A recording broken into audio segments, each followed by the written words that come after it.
Hello, welcome back to my 13 exclusive videos, and this is me, Maula, signing in. Alright, now sekarang kita sudah masuk ke video yang keempat atau materi yang keempat, yaitu how you can write any sentences even if you lack of vocabulary.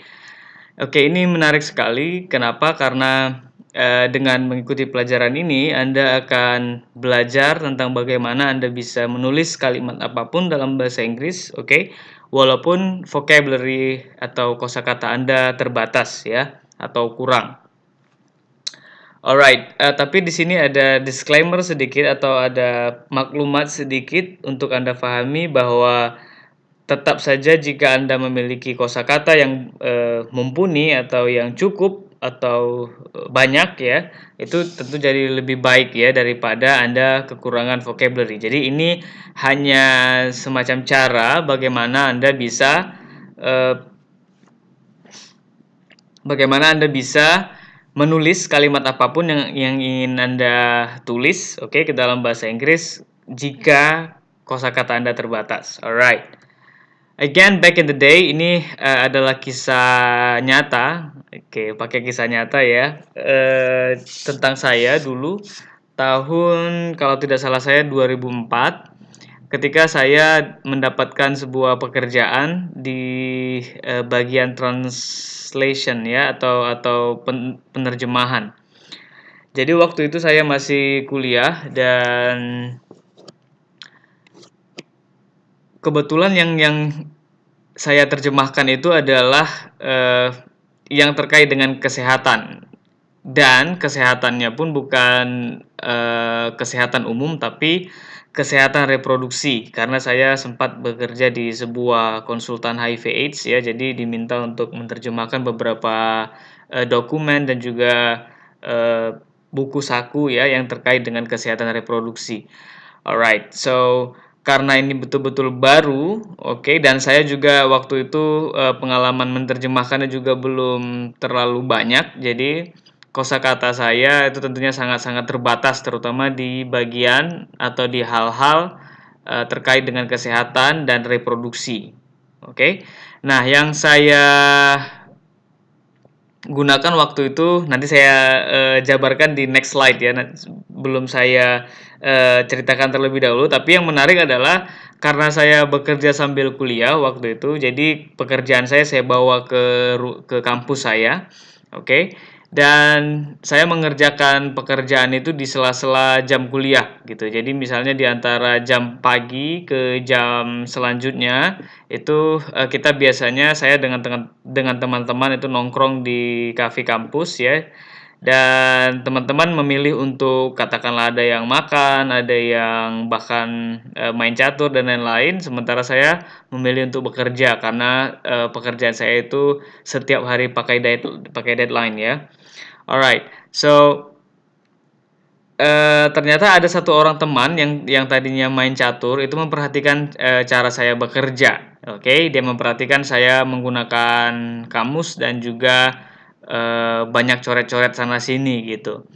Nah, akhirnya karena dia mungkin kalah main catur, dia mendekat ke saya dan mengatakan, "Maulah, kalau Anda juga menggunakan kamus, berarti rugi dong perusahaan membayar kamu mahal lagi ya, untuk menerjemahkan dokumen-dokumen atau teks-teks ini," gitu.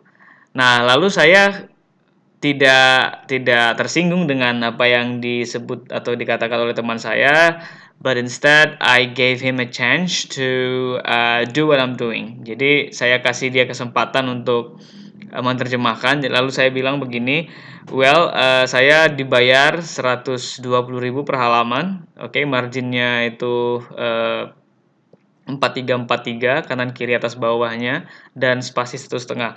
Nah, kamu saya bayar satu paragraf 120.000 kalau bisa mengerjakannya ini dalam waktu 1 jam. Jadi saya kasih waktu 1 jam untuk mengerjakan satu halaman, lebih kurang kalau nggak salah saya ada 3 paragraf ya.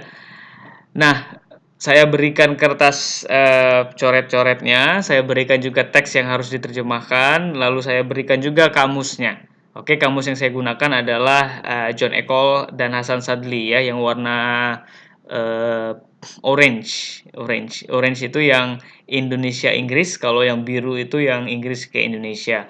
Alright, nah the first 30 minutes, di 30 menit pertama dia mengerjakannya, oke, seolah-olah tanpa ada hambatan ya, karena tugas pertamanya tentu adalah mencari kosakata yang tidak diketahui terlebih dahulu, oke. Nah, the next 30 minutes, oke, di 30 menit selanjutnya he almost did nothing. Dia hampir tidak melakukan apapun. Oke. Kenapa? Ya, ini alasannya. Di situ saya sebutkan ke teman saya setelah saya menunggu lebih dari 30 menit ya, ternyata kata-kata yang sudah dia kumpulkan itu tidak juga menjadi teks atau tidak juga menjadi kalimat atau menjadi paragraf. So, saya katakan, well, disitulah kenapa saya dibayar mereka. Jadi beda kita adalah,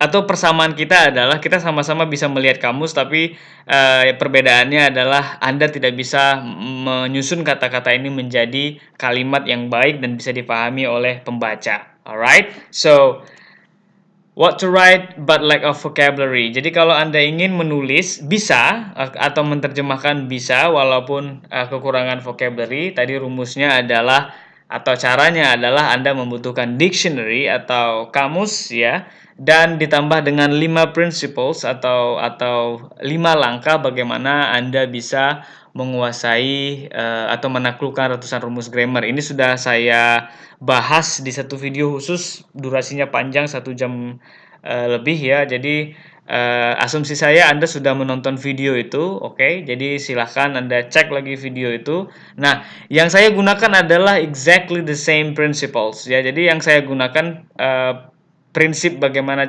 saya bisa menyusun kata-kata itu menjadi kalimat yang rapi, yang benar, sesuai dengan kaidah bahasa Inggris dan tentunya bisa dipahami, itu adalah dengan bantuan 5 prinsipal ini. Jadi saya menggunakan 5 langkah itu plus dictionary untuk kosakatanya. Oke. Yes, jadi video ini tidak panjang, jadi sederhana saja. Intinya saya ingin Anda untuk langsung praktek ya nanti di akhir setelah menonton Anda video ini. Dan satu lagi sarannya adalah read more. Anda harus banyak membaca. Oke.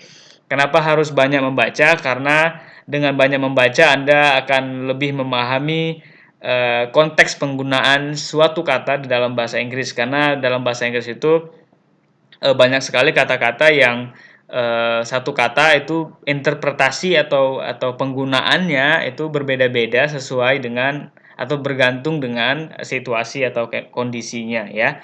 Oke. Jadi pengalaman saya membaca, oke, itu selain menambah kemampuan gramatikal saya secara natural, secara alami, oke.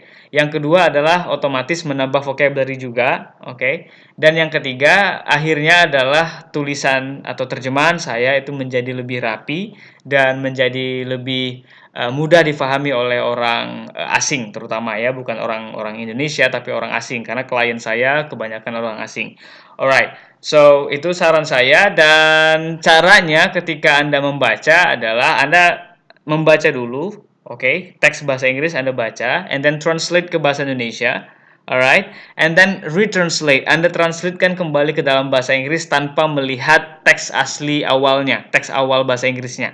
Nah, setelah Anda mentranslatekan kembali dari bahasa Indonesia ke bahasa Inggris, lalu Anda bandingkan hasil translate Anda ke teks asli dari yang sudah Anda baca. Itu caranya, dan lakukan berulang-ulang. Insya Allah nanti kemampuan menulis Anda itu akan menjadi jauh lebih baik. Alright, wanna give it a shot. Saya harap Anda untuk mencoba. So write a simple paragraph. Anda silakan menulis satu paragraf ya. Then let me see it. Jadi tolong nanti di post ke grup kita, grup belajar kita, supaya nanti bisa saya lihat dan saya kasih komentar juga. Oke, jadi supaya ini saya minta begini supaya ya, materi ini tidak berakhir di video saja, bukan hanya belajar tapi juga Anda langsung praktek ya. Alright, coming up next, nanti setelah video ini kita akan belajar tentang Learn English Grammar Naturally by Structure Imitating. Bagaimana Anda bisa mempelajari grammar secara alami, tadi sudah saya sebut sedikit. Oke, dengan cara structure imitating namanya ya, melihat struktur orang lain. Okay? Well, that's all for this video. Thank you for watching. Until next time. Bye.